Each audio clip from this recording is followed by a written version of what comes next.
আসসালামু আলাইকুম, real village cooking চ্যানেলে সবাইকে ওয়েলকাম জানাচ্ছি। আজকে একটা নতুন পর্ব নিয়ে আপনাদের কাছে হাজির হলাম। ঝড় বৃষ্টিতে আম কুড়ানোর ধুম। ছোটোবেলায় সবাই বেশি পরিমাণে গাছের তলায় ঝড়ে যে আম পড়ে, ছোটোবেলার কথা মনে পড়ে যায়। আম কুড়ানোর ধুম, সেই আম দিয়ে আজকে আমি আচার বানিয়ে দেখাবো খুব সহজ পদ্ধতিতে। আমি এখানে 1 কেজি পরিমাণে এরকম বড় সাইজের আম নিয়ে নিয়েছি, ভালো করে ধুয়ে পরিষ্কার করে নিয়েছি। এবারে আমের ছালগুলো আমি ছিলে নেব। খুব সহজ পদ্ধতিতে আপনাদের দেখিয়েছি, বেশি টাইম লাগে না, আর সারা বছর সংরক্ষণ করে খেতে পারবেন।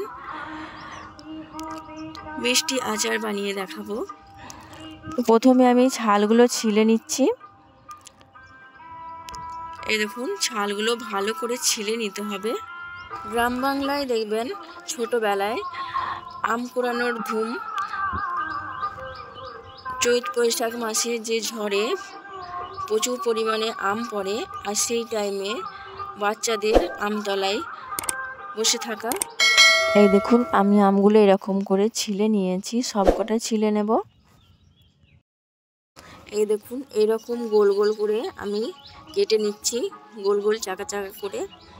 আর এর মধ্যে যে বিচি আছে, বীজটাকে আমি ফেলে নেব।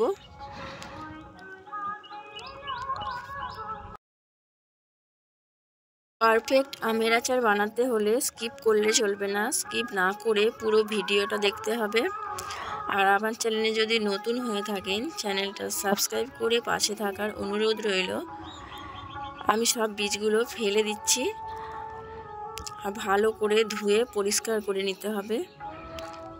আমি এখানে ভালো করে ধুয়ে পরিষ্কার করে নিয়েছি। আর আপনারা যদি আমটা বেশি টক হয়, সেখানে একটু চেক করে নেবেন। টকের ফলে চিনির পরিমাণটা বেশি দিতে হবে। আমি এখানে 200 গ্রাম চিনি দিয়েছি, কারণ আমটা বেশি টক ছিল না। চিনি দিয়ে ভালো করে মাখিয়ে দিচ্ছি। মাখিয়ে রেস্টে রেখে দিতে হবে 10 মিনিট। আর হাতের কাছে টাইম যদি না থাকে, তাহলে সঙ্গে সঙ্গে বানালেও হবে। এখানে কিছু মশলা আমি ভেজে নিচ্ছি। দিয়ে দিচ্ছি গোটা ধনে, গোটা জিরে, একটা শুকনো লঙ্কা, মৌরি সামান্য, 5 ফোড়ন দিয়ে দিলাম 1/2 চামচ। সব কিছুকে একটু ভালোভাবে নাড়াচাড়া করে নিতে হবে। মশলাগুলো ভাজা হয়ে গেছে, আমি এগুলোকে গুঁড়ো করে নেব। এবার একটা কড়াই চাপিয়ে দিচ্ছি। কড়াইয়ের মধ্যে আমি যে আমগুলো চিনির মধ্যে মাখিয়ে রেখেছিলাম, সেই আমগুলো দিয়ে দিচ্ছি। আমগুলো দিয়ে গ্যাসের ফ্লেমটা প্রথমে হাই ফ্লেমে দিয়ে গ্যাসটা ভালোভাবে কড়াইটা গরম করে নিতে হবে। এবার মিডিয়ামে করে একটু নাড়াচাড়া করে দেব।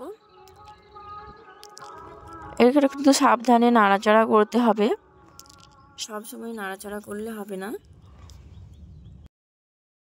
এখানে আমি সামান্য পরিমাণে দিয়ে দিলাম হলুদের গুঁড়ো। হলুদের গুঁড়ো দিয়ে একটু ভালোভাবে মিশিয়ে নিচ্ছি। এটা অপশনাল, আপনারা চাইলে নাও দিতে পারেন, এতে করে কালারটা ভালো আসবে।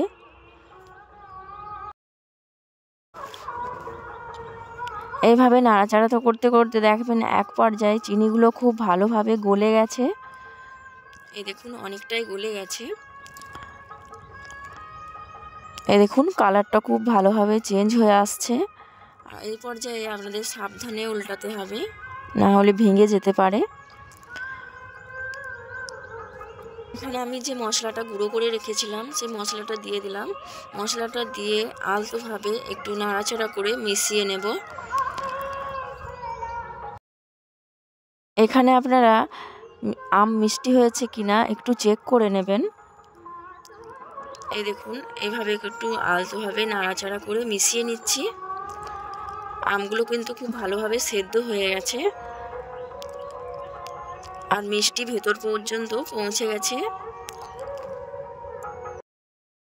আপনারা তো অনেক রকমভাবে আচার খেয়েছেন, একবার এইভাবে বানিয়ে দেখবেন, দেখবেন খেতে কিন্তু খুবই ভালো লাগে। বড় থেকে ছোট বেশিরভাগই আচার খেতে খুবই পছন্দ করেন।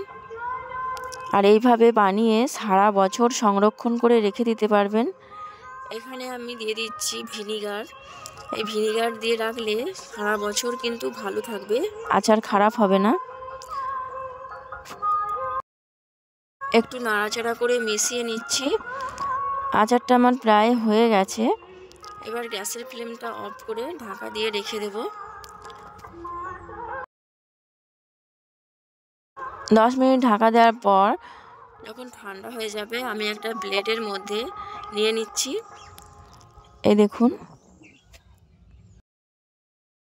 এই দেখুন আচারগুলো কতটা সুন্দর হয়েছে দেখুন। আমি আজকে মিষ্টি আচার বানিয়েছি। আপনারা আরও যদি আচারের রেসিপি দেখতে চান আমার চ্যানেলে ফলো করতে পারেন। এই দেখুন কত সুন্দর আচারটা হয়েছে, দেখুন ভেতর পর্যন্ত মিষ্টি হয়েছে। বন্ধুরা এইভাবে বানিয়ে আপনারা কাঁচের বয়ামের মধ্যে রেখে দিতে পারেন 1 বছর। এইভাবে থাকবে, কোনো খারাপ হবে না, রোদে দেওয়ার কোনো ঝামেলাই থাকবে না। সারা বছর সংরক্ষণ করে রেখে যখন খুশি আমের আচার খেতে পারবেন, আমের স্বাদ উপভোগ করতে পারবেন। তাহলে বন্ধুরা আমার এই রেসিপি আপনাদের কেমন লাগলো কমেন্টে অবশ্যই জানাবেন। আর যদি ভালো লাগে আর নতুন হয়ে থাকেন চ্যানেলে তাহলে সাবস্ক্রাইব করে পাশে থাকার অনুরোধ রইল। আপনারাও একবার হলেও বাড়িতে ট্রাই করে দেখবেন খুবই সহজ, আর বানাতে তো খুবই সহজ, আর সারা বছর সংরক্ষণ করে খেতে পারবেন। বন্ধুরা আমি সহজভাবে দেখিয়েছি।